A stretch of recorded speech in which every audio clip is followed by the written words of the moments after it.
শুভ সকাল বন্ধুরা, মিষ্টিস ফ্যামিলির আরেকটি নতুন ব্লগে তোমাদের সবাইকে অনেক অনেক ওয়েলকাম। আশা করছি তোমরা সবাই ভালো আছো আর আমরাও বেশ ভালো আছি। আজ হলো মঙ্গলবার আর ঘড়িতে এখন সময় হচ্ছে সকাল 6:30। আর এখন থেকেই কাছে দূরের সমস্ত বন্ধুদের সাথে নিয়ে আমার আজকের দিনের ব্লগটি শুরু করছি। তোমাদের সবাইকে আমার ব্লগের সঙ্গে থাকার জন্য অনুরোধ রইল। ঘুম থেকে উঠে ফ্রেশ হয়ে এখন সকালের দিকে যে কাজকর্ম এক এক করে সেগুলোই সব করব। ছেলের তো স্কুল ছুটি পড়ে গেছে সোমবার থেকে, সামার ভ্যাকেশন। 1 মাস পুরো ওর স্কুল এরকম গরমের ছুটিটা থাকবে। ওই জন্য বলতে পারো সকালের দিকে এখন আমার এই চাপটা একটু কম। ছেলে ঘুমোচ্ছে, ও তো এত তাড়াতাড়ি উঠবে না। আরও ওর ঘুম থেকে উঠতে প্রায় 1.5-2 ঘন্টা, মানে 8টা 8:30টার দিকে গিয়েও ঘুম থেকে উঠবে। আর আমিও তুলি না ইচ্ছা করে যে এত সকালে উঠেও কী বা করবে। আর ও ঘুমিয়ে থাকতে থাকতে দেখো অনেক কাজই না করে নেওয়া যায়। তো ওই জন্য আমি ওকে খুব একটা তোলার জন্য জোর করি না। আর স্কুল শুরু হলে সেই তো সকাল সকাল উঠতেই হয়। তো এখন 1 মাস আমার যেমন সকালের দিকে চাপ কম, আর আমি হয়তো একটু দেরিতে উঠছি, আর ওকেও তাই একটু দেরিতেই ঘুম থেকে তুলি। তো যাই হোক, দেখো এখন বারান্দার দিকে এসছি। কিছু জামা কাপড় ছিল, কালকের এই জামা কাপড়গুলো, তো সেগুলো এখন তুলে নিচ্ছি, শুকিয়ে গেছে। কালকে না বেশি জামা কাপড় কাচাকাচি করিনি, তো ওই জন্য না ছাদে যায়নি। অল্প কিছু জামা কাপড় বলে বারান্দার দিকেই রেখে দিয়েছিলাম। তা সকালে আস্তে আস্তে দেখো শুকিয়েও গেছে। আর কালকে জানো তো আমাদের এখানে বলতে পারো সারা রাত ঝড় বৃষ্টি হয়েছে। সে রাত 9টার থেকে, মানে 9টার পর থেকে শুরু হয়েছে, পুরো 2-2-2:30 পর্যন্ত চলেছে। কিন্তু আজকের ওয়েদার দেখে কে বলবে বলো তো যে কালকে এরকম রাতের বেলা ঝড় বৃষ্টি হয়েছে। আজকে দেখো আবার সকাল হতে না হতেই ঝকঝকে রোদ। কিন্তু গরম একটু কম, যেহেতু কালকে এরকম ঝড় বৃষ্টি হয়েছে রাতের বেলা। তো তারপরে দেখো চলে এসেছি পাশের রুমে। বেডরুমের কাজ কিছুই করিনি, ছেলে ঘুমোচ্ছে তাই ভাবলাম ও ঘুমোতে ঘুমোতে এই রুমের বিছানা টিছানাগুলো গুছিয়ে তারপরে এই টুকটাক একটু ডাস্টিংয়ের কাজ করে নিই। আর ও ওঠার পর গিয়েই না বেডরুমের কাজগুলো করব। একটু যদি আমরা সকাল সকাল ঘুম থেকে উঠি তাহলে দেখবে যে সকালের দিকেই না অনেকগুলো কাজ করে নেওয়া যায়। আর সমস্ত কাজ সময়ের মধ্যেও গুছিয়ে করা যায়। আর তার জন্য কী হয় জানো তো, একটু এক্সট্রা টাইমও পাওয়া যায় হাতে, যে অন্য কিছু যাতে আমরা করতে পারি বা নিজের জন্য একটু সময় দিতে পারি। তো যাই হোক, তারপরে চলে গেছিলাম ঠাকুর ঘরে। ঠাকুর ঘরটা ভালো করে মুছে টুছে নিয়ে চলে এসি বেডরুমে। ছেলেকে ঘুম থেকে তুলে দিয়ে ওকে ব্রাশ করিয়ে দিয়েছি। আর এখন বাসি বিছানাটা গুছিয়ে নেব, তাই ভালো করে ঝেড়ে পরিষ্কার করে নিচ্ছি।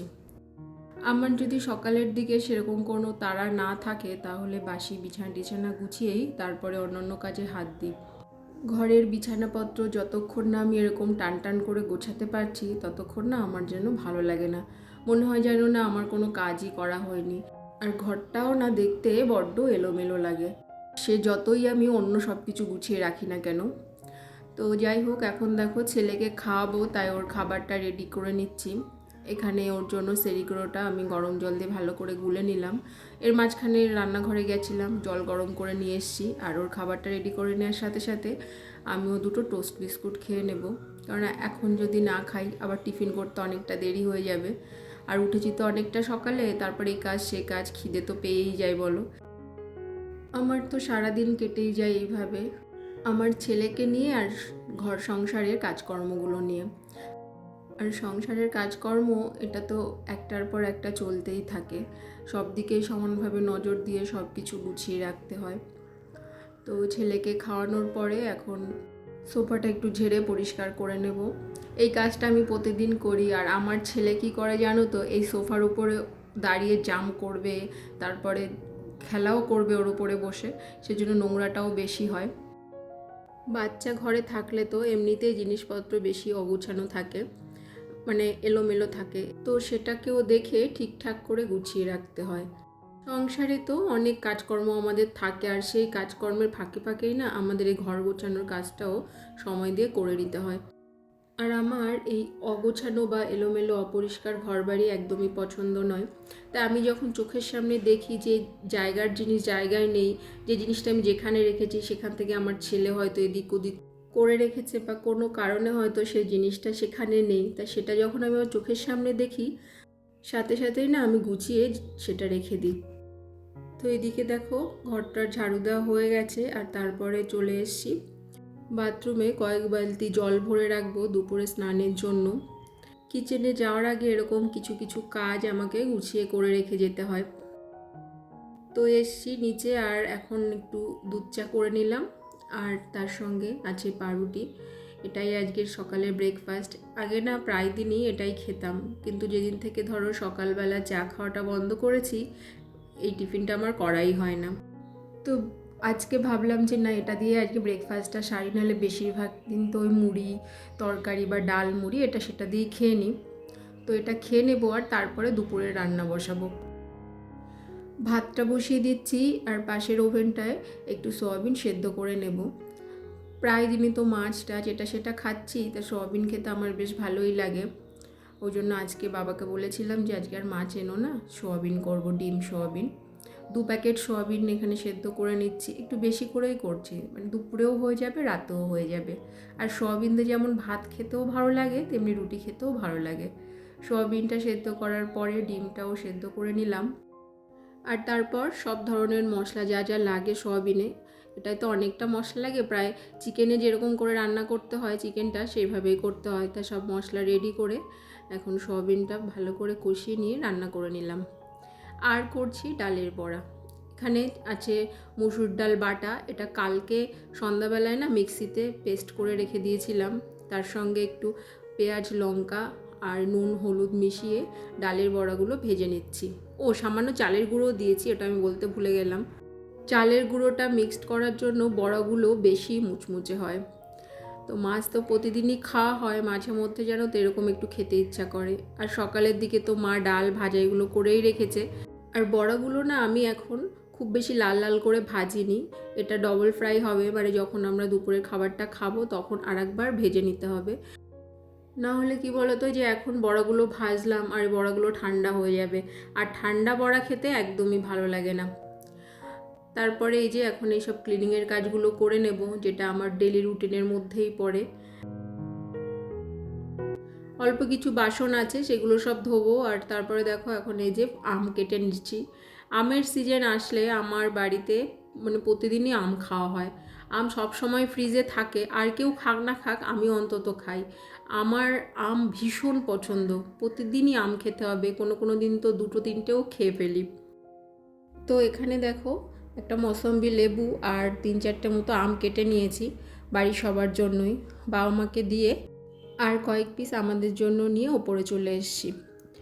গত বছরেও যখন আম কেটে ছেলের মুখে দিয়েছিলাম, ছেলে ফেলে দিচ্ছিল, খেতে চাইতো না।